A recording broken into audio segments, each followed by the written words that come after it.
Today on Locked On A's, the A's made a signing, and so did the Cardinals. How does that affect the Sean Murphy trade market? And then we got some draft stuff to talk about. The Rule 5 draft happened, so we're going to talk about the guy that the A's drafted, and very exciting player. And then also the A's lost the draft lottery, so we're going to talk about that as well. Let's get into it.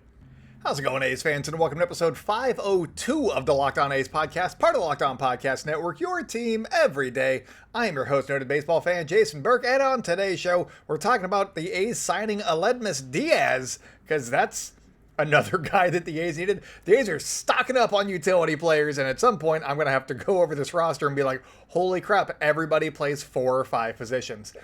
So that'll be fun, but we're going to talk about Aledmys Díaz today, and then the Cardinals signed a different catcher. So they're out of the Sean Murphy market. What does that mean for the Sean Murphy market? We're going to talk about that as well. Also, the A's fell in the draft lottery. They should have been in the top 3. They're not. They're way outside of the top 3. So we're going to talk about where they're drafting and what that means. And then finally, we'll talk about the Rule 5 draft, which is one of my favorite times of the year. Because this guy that they got, and basically anybody that you take in the Rule 5 draft, has a chance, a good chance, of being on the opening day roster and being a piece for that team. We've seen it with Mark Canha and Vimial Machin of late. The A's also, had Kai, Tom, and they've had some misses too, but they tend to...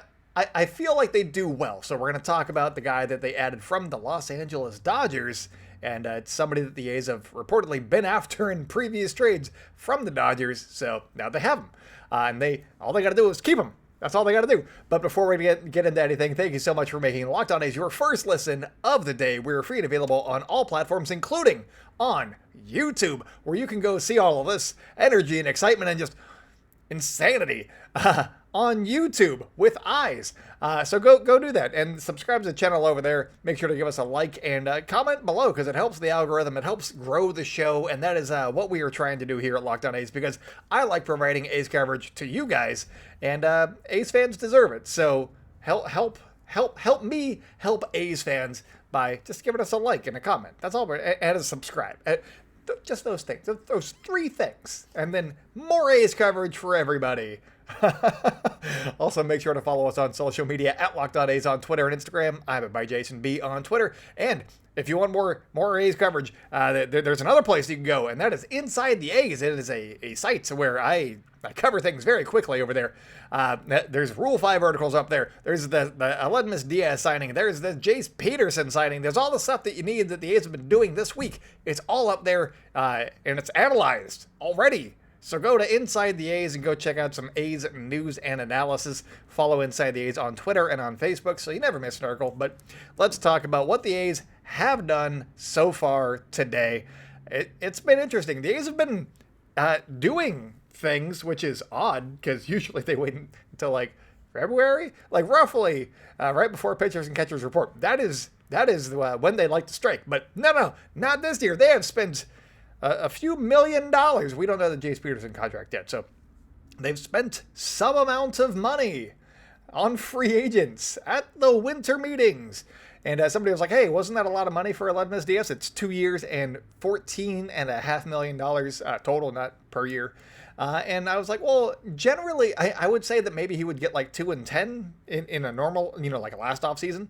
But normally, after a CBA is agreed upon, the first offseason that you get with that new CBA, teams are spending a little bit more money. And so the market might be a little bit higher for a guy like Aledmys Díaz, who is a good player. He's not like a bad player. He's maybe a little bit like league average with the bat, but a solid defender. And that seems to be the kind of guy that the A's are going after. I got some stats for you guys to get you super revved up about Aledmys Díaz, because the A's are making moves. In 327 plate appearances in 2022, he hit .243 with a .387 on base. The on base, not great. The average is whatever. He has a .320 career on base, so I assume that that's going to go up a little bit. He also had a 95 OPS plus, so just 5% below league average. And the A's said that they were looking to make upgrades. They were a bad team last year, so that is an upgrade. Roughly league average bat, that's an upgrade. He also, because I look at everybody now. His strikeout rate is just 16.2%, which is exactly the kind of guy that the A's are going after, is guys that don't strike out much. And Aledmys Díaz, come on down. Here's $14.5 million. In 2022, he played left field and second base, which is scary if you like Tony Kemp, because those are his positions. But if you like Tony Kemp, he also played over at third base in 2021 for like 30 games and was very good over there. I think he had like 8 outs above average. Very solid defender at third base. So he can play basically anywhere. So it doesn't necessarily mean that Tony Kemp's getting traded, but they've brought in a lot of guys that do a lot of the same things that Tony Kemp does for like way more money too, which is strange. But it leads me to believe maybe they're working against themselves or for themselves by signing all these guys that do all the things that Tony Kemp does, and they're like, oh, hey, White Sox, you still need a second baseman? Well, that's how much they usually cost. Our guy costs $3.9 million. He's half the price. Now give us more prospects. Maybe that the A's are playing like 10-dimensional chess right now. I love it. He's had some health issues. He's had trouble staying healthy. That is what health issues means. He has had problems with both his left and his right groin, with discomforts and strains. And I think the left side had discomfort this past season. In 2020, he had a right groin strain, so there's that. He also broke his hand. Well, he didn't. Somebody else did for him because he was hit by a pitch in 2021, and he missed some time there. So he's had a hard time staying on the field, but if he's healthy, he's been a solid guy. I will say that. He also hit 12 home runs last year, which might have been a career high. I'd have to look, but that was a decent amount for him, and good job. We'll see what he can do with the bat with the A's. At the very least, he's bringing over all of the Houston Astros secrets, so that's a plus. That is worth $14.5 million. But let's move over to a signing that the A's didn't make and how that could impact what the A's are trying to do this entire winter meeting. That's trading Sean Murphy, because the St. Louis Cardinals just signed, well, not just, it happened like 12 hours ago at this point, but they signed Willson Contreras to a 5-year, $87.5 million deal. That's some good money for Willson Contreras. Good for him. So the Cardinals are out of the Sean Murphy sweepstakes.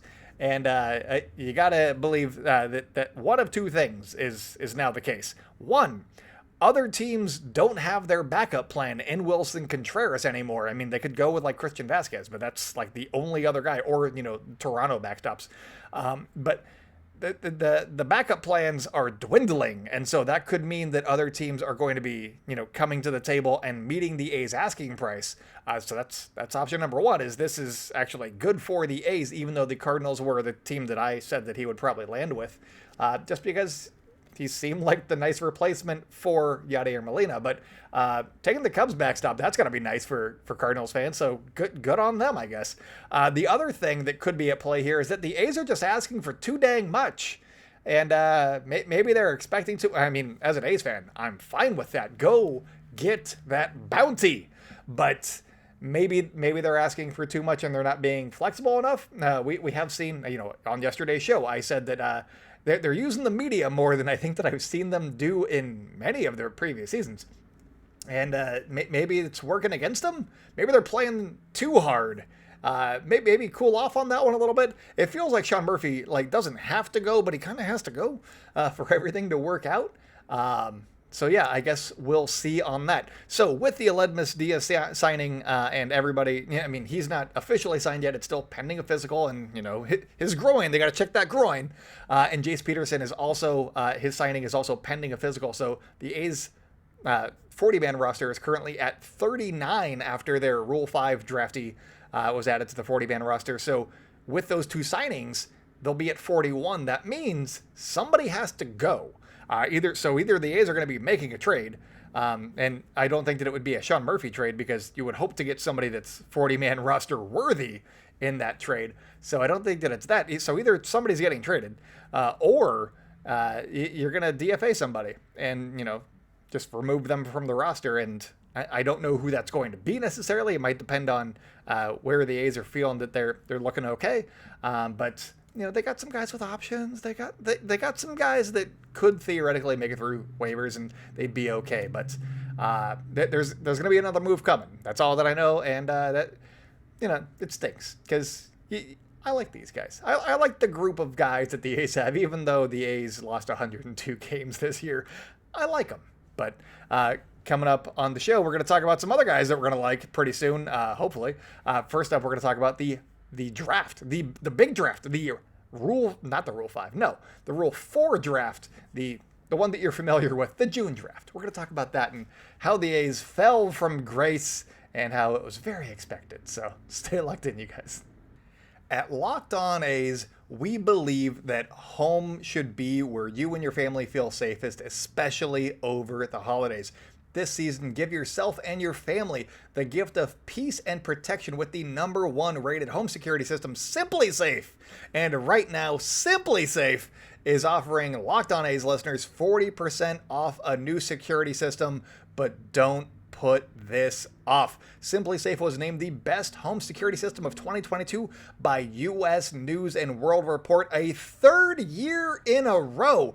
And they have 24/7 professional monitoring service that costs under $1 a day, less than half the price of traditional home security systems. With the top-rated Simply Safe app, stay in complete control of your home.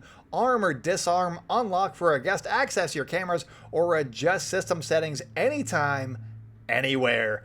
Don't miss your chance to save big on my favorite security system. Get 40% off of any new system at simplysafe.com/LockedOnMLB today. That's simplysafe.com/LockedOnMLB. There's no safe like a Simply Safe.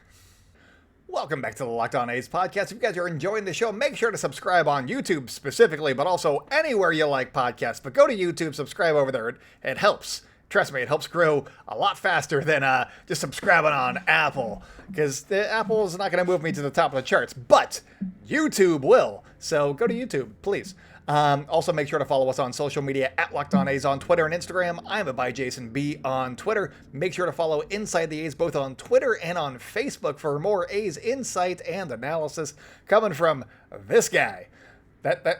My hand didn't make it all the way into the camera, so it just felt like there was a finger that came out of nowhere. That was fun. Anyways, let's talk about last night's draft lottery, and the A's had the best odds to get the top pick, or one of the top 3 picks, and they got pick number 6. They got a pick 6, which is funny because they drafted Kyler Murray once, and he throws interceptions. So a pick 6. I said earlier in the day that I was feeling pick 6 vibes for some reason. And I said that maybe it was because the A's have drafted 6th, in recent years. They've had that pick a couple of times now. And also the A's can't have nice things. And so I knew that they wouldn't get the top pick because, history. So, read your history books, folks. But it just didn't feel like the A's were going to be getting a good pick with this one, and that stinks. But the Pirates got one. They got the top pick, and so yay for them, I guess. And the Nationals, they only dropped 1 spot to number 2, so that's still cool for them. The Tigers, they still stink and all, but holy crap, how many top draft picks did they need? That's the funny thing. I was watching this on MLB Network, and they were like, oh, this is how you change the direction of a franchise. And they were talking about it like it was the NBA, which is very silly because they were like, look at all these #1 picks that have really had an impact on their teams and just really changed the trajectory of their team over the span of their careers. And it's like Ken Griffey Jr. and Bryce Harper, who's not with the team anymore, and also Chipper Jones. They went back like almost 40 years to find 5 guys. That doesn't necessarily mean game changer to me, so that made me feel better that they didn't. Not better that they didn't get the #1 pick, because obviously you want to take whoever you want, but and also as David Force said to reporters afterwards, that they get less money to play around with. They get like a few $1 million less to go and sign other guys and kind of make some of those splurges and maybe go a little bit above slot for some guys that they might not have access to otherwise. So that kind of stinks for their draft strategy. But in terms of just picking guys, 1 through 6, they'll probably be okay. They'll figure it out if there's somebody there, and then go do whatever you do. But they were really trying to hype up the draft lottery, and it kind of fell flat for me because I've watched baseball for a long time, but I think that they were trying to get, the casual fan very amped about what could this mean for the Pirates, who have had so many high picks and still they're looking to trade Brian Reynolds right now. So yeah, I mean, sure, they've got some nice picks, and also the A's took I'm not going to talk about him necessarily, but was it Joelvis Del Rosario, I believe. They took him. He's a 21-year-old right-hander. They took him in the minor league portion of the Rule 5 draft, so he doesn't have to be on the A's 40-man roster at all. He just has to not be returned, I think. So yeah, and he was a solid guy. He's a ground ball pitcher. He seemed good. So the A's just depleted the Pirate system, and I'm assuming that they made that pick specifically because the Pirates stole the number 1 pick from the A's. That's my guess, at the very least. Yeah, so the A's didn't get the number 1 pick. They don't get a top 5 pick. That stinks. I was hoping for top 3 or top 5. They got top 6. Sure, whatever. That's great. We've been there before, and they've gotten AJ Puck and Austin Beck. AJ Puck's finally doing some stuff now, so there's that. Also, they took Kyler Murray at 9 a few years ago. So I think that they can be fine with the number 6 pick. You can find good players at number 6. Barry Bonds was a number 6 pick. Gary Sheffield, number 6 pick.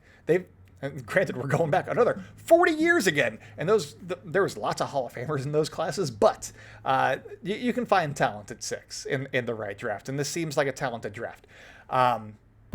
There was a point there. I'm going to pause this, and we'll get back to it. That's what it was. The key to this draft is going to be don't draft Kyler Murray. That's the thing. Don't do that. Don't do something stupid. If you draft, they're probably not going to draft a pitcher because this is not what they've done. But if you draft a pitcher and he just, has Tommy John and it never pans out, that's fine. Because at least you had something. With Kyler Murray, he signed and then you got nothing. So you didn't even get the compensation pick the next year. So don't let anybody sign that's going to go play football for a while. Don't do that. Don't do stupid things. That's all that I'm asking. Is don't do stupid things with the 6th pick in the draft. Don't do that. That's all that I want. And maybe like a game changer. Maybe draft Barry Bonds. I don't know. See what happens. But there's going to be plenty of picks. We'll have plenty of coverage for the MLB draft coming up because, I know Lindsey Crosby. He knows prospects. And so we're going to have his knowledge on my show. It's going to be great. And we'll talk about the draft all the friggin' time because the A's, I mean, they've signed Jace Peterson and Aledmys Díaz. But they might not be good still next year. So we're going to probably focus on the draft a little bit. So that'll be subscribe to the channel. You'll hear a lot of draft talk here in the coming months. But coming up on the show, we're going to have more draft talk because we're talking about the Rule 5 draft and the guy that the A's signed who might be their first baseman come opening day. Let's talk about it. BetOnline.net is your number 1 source for sports betting info, stats, news, and analysis. Get the latest odds and trends for every professional and amateur league out there, from football to basketball to soccer and esports. We've got it all at BetOnline.net. I saw the replay today. Morocco was taking on Spain, and I know that Morocco wins the game, but just like the Japan game a few days ago, which nobody let me know who won in the comments. Get on that, you guys. But it went to penalties, and then I had to go take care of my son. So I don't know. I don't know like how many goals they scored on penalties, but good job, Morocco. That was a shocker. The World Cup is fun. And see, the cool thing about the World Cup, and maybe place a bet on the World Cup, is because Morocco won that game. They're still in 8th place, I guess. But that could be the biggest thing that they talk about for the next 4 World Cups is Morocco beat Spain, and that's pretty friggin' cool. So World Cup is amazing. And if you love sports podcasts, and I'm guessing you do because you're listening to one currently, you can find those over at BetOnline as well. They're the fastest and easiest way to get your betting fix, so head to the website today or use your mobile device to learn more because BetOnline, that's where the game starts. Welcome back to the Locked On A's podcast. If you guys are enjoying the show and you've made it this far, please leave us a 5-star review on your platform of choice. And if you haven't, for some reason, subscribe to the YouTube channel because it's fantastic. It's this face all the time. talking about the A's.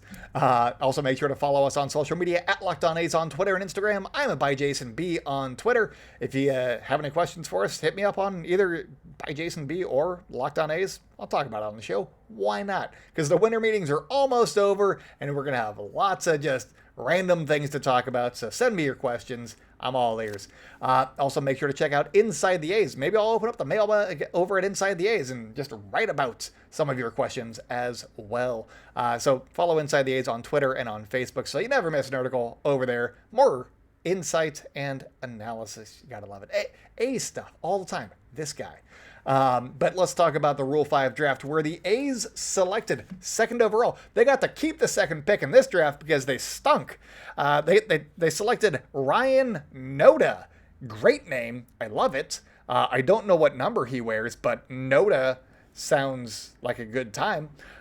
He's a first baseman. They drafted him from the Dodgers. As I said before, he's entering his age 27 season. He's going to turn 27 like right before March 30th. I don't know what opening day is, but it's right around then. So maybe it's on March 30th. Maybe he gets to make the big leagues for his birthday. That would be fun, I would imagine. But in AAA last year, he hit .259 with a .396 OBP and an .870 OPS. He's a walks machine. I believe his career average middle of the season was like 13.3% walk rate. He can just get on base. He can get on base. That's what he can do. He's great at that. So I like it. He also hit 25 home runs. He slugged 23 doubles. He stole 20 bases. That's a heck of a stat line. His speed is apparently a 30 on the 20 to 80 scale, but he got 20 stolen bases somehow. So I don't know. I like it. Pair him with Ricky Henderson. I want to see Ryan Noda getting tips and tricks from the greatest of all time, Ricky Henderson. That sounds like a good time. Also, Ryan Noda is a lefty swinging bat, and you know that I love a good lefty first baseman. Why not? Righty first baseman, I know. I love Aledmys Garcia, but lefty first baseman, that's where it's at, you guys. He's a solid defender at first. He's got good hands. His range is a little bit iffy, but he's got solid hands, so he can pick it. I like that. He's a little bit iffy in the corner outfield positions, but he can play corner outfield as well. So there's that. If the A's, want to stick with Aledmys Garcia or Seth Brown at first base, which they probably don't want to use Seth Brown there, they probably want to use him elsewhere in the outfield. But they have options with this guy. Utility, another utility guy. You can play 3 friggin' positions. Baseball America said on their podcast before the draft that Noda was better than 10 current first basemen in the major leagues. So the A's are doing okay right there. So that led me to look at where the A's ranked among those, and they were probably one of those 10, because I don't know if they were including Seth Brown at first base. And if they weren't, then yeah, that makes sense, I guess. But the A's first baseman in 2022, they were 21st in WAR according to Fangraphs. Most of that, I think, like all of the positive of that was from Seth Brown, and then other guys were bad, like Billy McKinney. He was bad. Aledmys Garcia was decent, but he wasn't, great. But Seth Brown was most of that, and they probably want to use him elsewhere. So I assume that Ryan Noda will be a nice improvement over there and improve a spot on the diamond. They were also 22nd in WRC plus with like a 93, so they were 7% below league average. Not great. A lot of that was Seth Brown. So Ryan Noda makes it so that Seth Brown does not have to play first base. He can go roam the outfield and be great over there and just do, or, maybe they're going to trade Seth Brown and who knows what the hell is going on. Maybe that is actually what's going on here is they know that Seth Brown's not going to be around. So they need a first baseman that's not Aledmys Garcia, who strikes out 44% of the time. Ryan Noda strikes out like 28% of the time, which is right in line with what I said Aledmys Garcia needed to do. So Aledmys, get on that 29.9. That's what I'm talking about. 29.9% strikeout rate. That's all you got to do. Aledmys has 3 options left, I believe. So he's fine. He'll stay with the organization. He just needs to work on making a little more contact. Is really all that it is, because he's got the power. He hit like 2-0 something, and his on base was okay, but he's got power, and I like that. Maybe he can be the DH. Who knows? We'll see what happens here. But I'm guessing that with the signings of Jace Peterson and also Aledmys Díaz in the last couple of days, Jordan Diaz is tenure, I guess, with the on the roster might not be on opening day. Maybe it's a little bit later, or when Aledmys Díaz gets hurt. So I'm intrigued to see what other moves happen, and then we can start piecing together what the roster is going to look like. Who are they going to trade? That's really what I want to know. Is it Tony Kemp? Is it is Sean Murphy getting traded now? Well, maybe. He was supposed to be traded on Sunday. It is nearly it's 5 o'clock on Wednesday. That is not soon or nearly done. So that's bad reporting. He might not even get traded. Oh, if he doesn't get traded, I'm retweeting that. I don't know. I'm gonna do something.